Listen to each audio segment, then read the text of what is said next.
누가복음 7장 36절에서 보겠습니다. 한 바리새인이 예수께 자기와 함께 잡수시기를 청하니 이에 바리새인의 집에 들어가 앉으셨을 때에 그 동네에 죄를 지은 한 여자가 있어 예수께서 바리새인의 집에 앉아 계심을 알고 향유 담은 옥합을 가지고 와서 예수의 뒤로 그 발 곁에 서서 울며 눈물로 그 발을 적시고 자기 머리털로 닦고 그 발에 입 맞추고 향유를 부으니 예수를 청한 바리새인이 그것을 보고 마음에 이르되 이 사람이 만일 선지자라면 자기를 만지는 이 여자가 누구며 어떠한 자 곧 죄인인 줄 알았으리라 하거늘 예수께서 대답하여 이르시되 시몬아 내가 내게 이럴 말이 있다 하시니 그가 이르되 선생님 말씀하소서. 이르시되 빚주는 사람에게 빚진 자가 둘이 있어 하나는 500데나리온 졌고 하나는 50데나리온을 졌는데 갚을 것이 없으므로 둘 다 탕감하여 주었으니 둘 중에 누가 그를 더 사랑하겠느냐. 시몬이 대답하여 이르되 내 생각에는 많이 탕감함을 받은 자니이다. 이르시되 내 판단이 옳다 하시고 그 여자를 돌아보시며 시몬에게 이르시되 이 여자를 보느냐. 내가 내 집에 들어올 때에 너는 내게 발 씻을 물도 주지 아니하였으되 이 여자는 눈물로 내 발을 적시고 그 머리털로 닦았으며 너는 내게 입 맞추지 아니하였으되 그는 내가 들어올 때로부터 내 발에 입 맞추기를 거치지 아니하였으며 너는 내 머리에 감람유도 붓지 아니하였으되 그는 향유를 내 발에 부었느니라. 이러므로 내가 내게 말하노니 그의 많은 죄가 사하여졌도다. 이는 그의 사랑함이 많음이라. 사함을 받은 일이 적은 자는 적게 사랑하느니라. 이에 여자에게 이르시되 내 죄사함을 받았느니라 하시니 함께 앉아있는 자들이 속으로 말하되 이가 누구이기에 죄도 사는가 하더라. 예수께서 여자에게 이르시되 내 믿음이 너를 구원하였으니 평안히 가라 하시니라.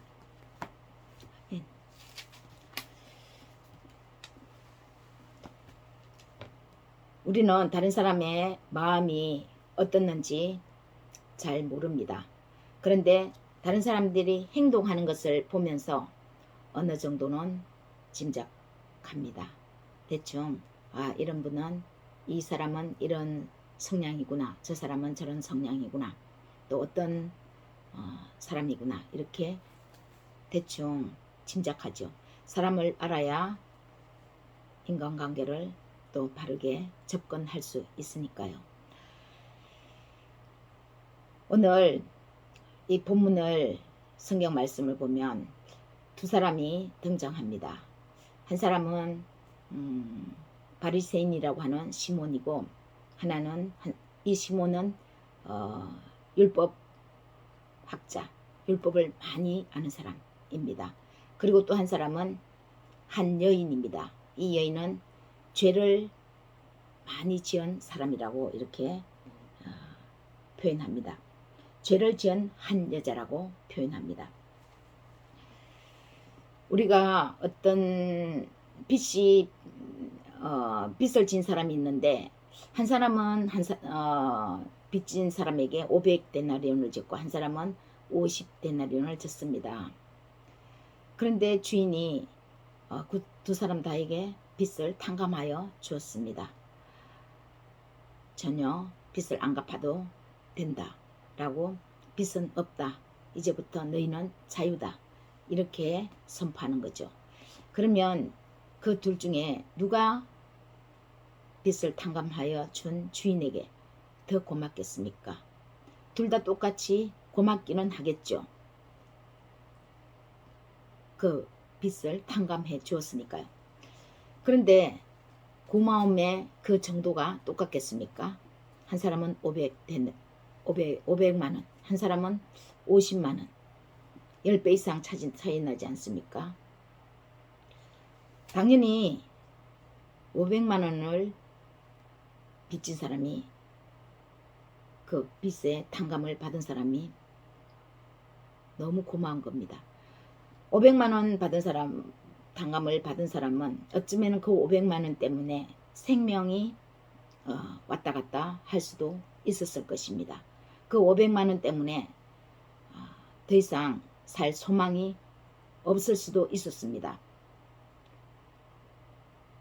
그런데 500만 원을 탕감해 줬을 때 생명의 은인이지 않겠습니까? 너무나 고맙지 않겠습니까? 그냥 단순히 감사하다, 고맙다 이 정도겠습니까?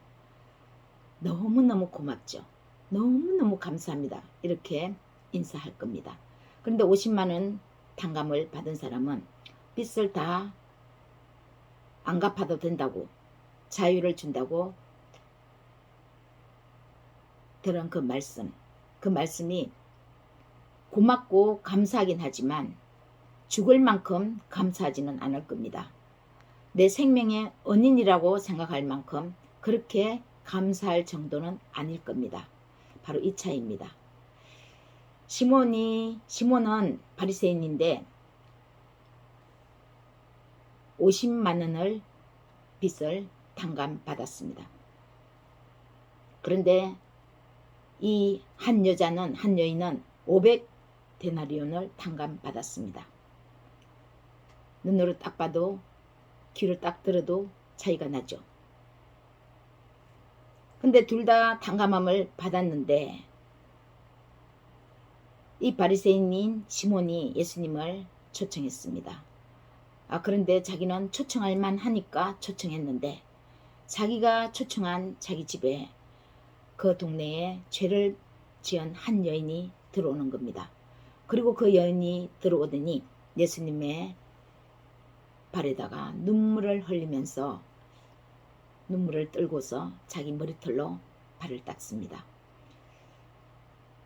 그리고 자기가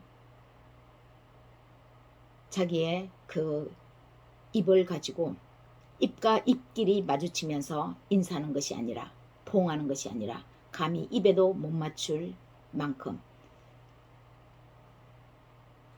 그만큼 예수님 앞에 자신을 낮추면서 발에다가 자신의 입을 맞춥니다. 그리고 마지막 가장 비싼, 가장 귀한 향유를 예수님의 발에다가 붓고 그것을 자기 머리털을 가지고 수세미로 삼아서 예수님의 발을 닦습니다. 이 광경을 보고 있는 시몬과 그 집에 초청된 사람들은 모두 의아해합니다. 도대체 이 사람이 뭐지? 아니, 저 여자가 죄인인 것은 뻔히 모든 사람들이 다 아는 사실인데 저 여자가 죄인인 것을 안다면, 만약에 선지자라면, 특히 선지자라면 이 사람이 모를 리가 없는데 어떻게 죄인이 자기의 몸을 만지고 그것도 발을 닦이고 향유를 붓고 그러는데도 가까이 오지 못하게 내치지 않고 저렇게 가만두고 있을까? 과연 이 사람이 선지자일까? 의심합니다. 그리고 자기 마음속으로 결론을 내립니다. 자기 마음속으로 판단하는 것이죠. 이 사람은 선지자가 아닐 것이야. 선지자라면 이렇게 이 여인이 이런 행동을 하는데 가만히 보고 있지 않을 거야. 이렇게 생각한 거죠. 마음속으로요. 그 마음을 예수님께서는 이미 다 아시고 시몬이 마음속에 생각하는 그 마음까지도 아시고 시몬에게 찬찬히 설명해 줍니다. 그 마음에 혼자서 다른 사람을 판단하는 그 판단을 가지고 야단치지 않고 설명을 잘 해줍니다. 그 설명이 바로 500데나리온 빚진 자와 50데나리온 빚진 자를 비유를 들어서 시몬의 생각을 이해를 돕습니다. 시몬은 50데나리온을 졌고 한 여인은 500데나리온을 졌는데 이렇게 두 사람이 결국은 탕감받은 그런 불의에 속했던 것입니다. 향유는 가장 비싼 겁니다. 그런데 시몬은 들어올 때에 예수님의 발에 발 씻을 물도 주지 않습니다. 유대인들은 들어오면은 항상 발을 씻는 그런 습관이 있습니다. 발을 씻어야 합니다. 그 사막을 오고 가고 하다 보면 가장 더러운 것이 발인데 발은 그날 깨끗하게 씻어야 되는 거죠. 그런데 특히 초청한 사람이 손님이 들어오면은 당연히 발 씻을 물을 손님한테 내어드리고 발을 씻겨 드리는 것이 예의입니다. 그 사람을 나그네를 축복하는 것입니다. 그래야 하나님 앞에 복을 받는다고 생각하는 것이죠. 그런데 시몬은 발 씻을 물도 주지 않았습니다. 그리고 을에 인사하는 입 맞추고 포옹하는 그 입맞춤도 하지 않았습니다. 그런데 이 한 여인은 눈물로 발을 닦아주고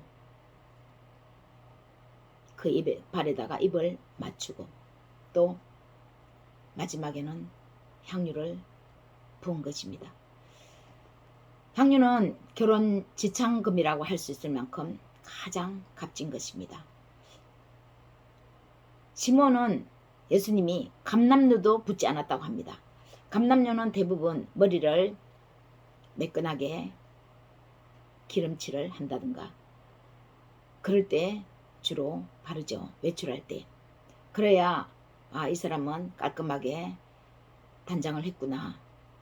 그런데 그 흔한 감람류도 예수님의 머리에 붓지 않았는데 여인은 가장 값비싼 향유를 그렇게 아껴왔던 향유를 예수님의 발에다가 붓는 것입니다. 발에다가 부어가지고 씻으면 그 발은 표가 납니까? 금방 또 더럽혀지고 누가 발을 쳐다봅니까? 사람의 얼굴을 쳐다보죠. 그런데 이 여인은 예수님의 발에 다른 사람이 주목하지도 않는 그 발에다가 부어주는 것입니다. 어찌 보면은 발이 더 소중할 수도 있죠. 하루 종일 사막을 다니고 광야를 다니면서 전도하는 예수님의 발, 그 발이 귀했던 것입니다. 그 발이 얼마나 힘들었을까, 얼마나 지쳤을까. 그러면서 그 여인은 예수님의 발에 향유를 부었을 것입니다. 어떻게 이렇게 비싼 향유를 결혼 지참금으로 사용할 만큼 모으고 모은 그 향유를 예수님의 발에 부을 수 있었겠습니까? 극도의 존경의 표시지 않습니까? 아무도 주목하지 않는 발에다가 부었던 것은 다른 사람이 몰라줘도 된다는 것입니다. 내가 그 사람을 귀하다고 생각하면 된다는 것입니다. 내가 그 사람을 귀하게 알아보니까 그렇게 할 수 있는 것입니다. 다른 사람이 어떻게 그 사람을 평가해서가 아니라 내가 그분이 너무나 귀하기 때문에 극도의 존칭, 존중을 한 것입니다. 이렇게 어떻게 할 수 있습니까? 이것은 다른 사람의 강요에 의해서 다른 사람의 말을 듣고 할 수 있는 것이 아니죠. 바로 이 행동을 하기 전에 이 한 여인은 예수님의 말씀을 들었을 것입니다. 예수님의 말씀을 듣고 그의 마음이 통째로 움직였던 것입니다. 지금까지의 자신의 삶을 뒤돌아보면서 그 삶이 제대로 된 삶이 아니었다라는 것을 예수님의 말씀을 들으면서 알았습니다. 죄를 지은 한 여인이라고 이렇게 표현할 때 온 동네가 다 안다면 이 여인은 그냥 단순한 죄 지은 사람이 아닐 겁니다. 아마 어떤 술집 같은 데서 종사하는 그런 여인이지 않을까 생각해 봅니다. 대부분 다 우리는 더럽다고 생각하지 않습니까? 추하다고 생각하지 않겠습니까? 그런데 예수님은 이 사람이 종사하는 술집에서의 그런 종사는 그 직업의 종류를 가지고 말씀하지 않습니다. 사람 안에 있는 사람 마음속에 들어있는 그 사람의 생각, 그 사람의 마음됨을 가지고 예수님은 말씀합니다. 예수님의 말씀을 듣고 자신의 전부를 드린 이 한 여인과 예수님이 들어올 때 초청은 했지만 발 씻어물도 주지 않고 입에 입도 맞추지 않는 시몬과 이 두 사람, 어떤 사람이 과연 정말 예수님을 사랑하는 사람이겠습니까? 비싼 향유를 붓기 때문에 예수님은 죄가 사여졌다라고 말씀하지 않습니다. 죄가 사여졌도다. 현재 완료. 시대를 보면은 현재 완료로 말씀합니다. 이미 이 여인의 마음속에서 죄사함을 받은 사실이 현실이 일어난 것입니다. 그게 현재 완료로 예수님은 말씀합니다. 사여졌도다.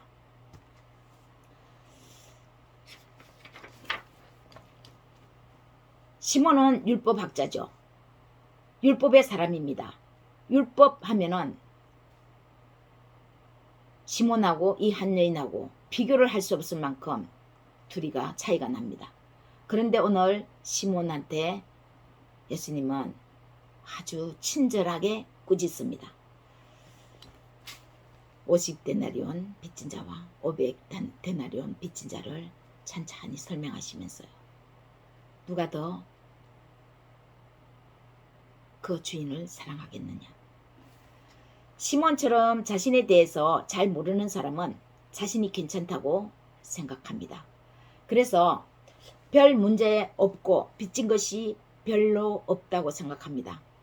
괜찮다고 생각하는 사람이 자신이 인생을 살면서 여기까지 걸어오면서 빚진 것이 별로 있다고 생각하겠습니까? 다른 사람한테 별로 잘못한 것이 없는데요. 자기는 괜찮다고 생각하는데 빚진 것이 별로 없으니 용서받은 것도 별로 없습니다. 그러니 감사할 것도 별로 없습니다. 모든 것이 별로입니다. 그저 그렇습니다. 평범하게 별일 없이 살아가면은 그것보다 더 좋은 일이 어디 있겠습니까? 그러나 인생이 한평생 그저 그런 삶을 산다면 지루하지 않겠습니까? 하나님께 드릴 것도 별로 없습니다. 감사한 일이 별로 없어서 그래서 적게 사랑합니다. 사도 바울은요, 자신을 가리켜서 만삭되지 못하여 난 자 같은 사람이라고 자신을 고백합니다. 그리고 예수님은 죄인을 구원하려 이 세상에 왔다라고 말씀하죠. 나는 의인을 구하러 온 것이 아니라 죄인을 구하러 왔다라고 말씀합니다. 시몬도 자신이 성경 말씀을 보면 율법에 의하면 성경이 죄인하고 관계가 있다고 하니까 자신이 죄인인 것은 아는 겁니다. 그러나 그 머리로 아는 것과 자신의 마음속에 깊이 자신의 마음을 통찰할 만큼 아는 것과는 다른 것입니다. 교회 다니는 대부분 사람들 죄인인 것은 압니다. 그러나 머리로 이해하는 것과 마음 깊숙한 곳에서, 영혼 깊숙한 곳에서 예수님이 오셔서 예수님의 말씀에 의해서 비추어져서 비침을 받는 것과는 다른 양상이 삶에서 일어납니다. 사도 바울은 죄인 중에 내가 괴수라고 고백합니다. 만삭되지 못한 자 같은 나, 죄인 중에 괴수, 내가 괴수니라 이렇게 고백하죠. 헌신을 누구보다 많이 한 바울입니다. 그런 바울이 헌신을 하면 할수록 주님께 더 가까이 가면 갈수록 하나님의 그 거룩함 앞에 자신의 모습을 비춰볼 때 그 자신의 마음속에 내면에 있는 것들이 다 보였었던 것입니다. 이것을 알고 사도 바울은 만삭되지 못한 자 같은 나, 10달 만에 나와야 되는데 자기는 한 7달, 8달 만에 나와서 겨우 인큐베이터 안에서 어쩔 수 없이 지냈다라는 것입니다.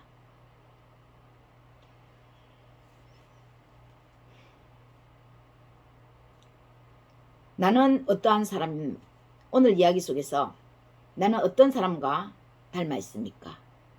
여러분 자신은 어떤 사람과 닮아 있습니까? 성경을 아무리 읽어도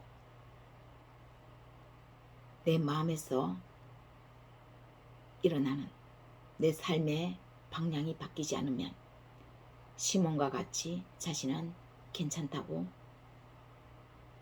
생각할 수 있습니다. 그러면 이런 사람은 일평생 내내 그저 그런 삶만 삽니다. 다른 사람 뒤에서 그저 따라가면서 은혜를 줍는 것밖에 안 됩니다. 남이 주으니까 줍는 겁니다. 따라서 줍는 겁니다.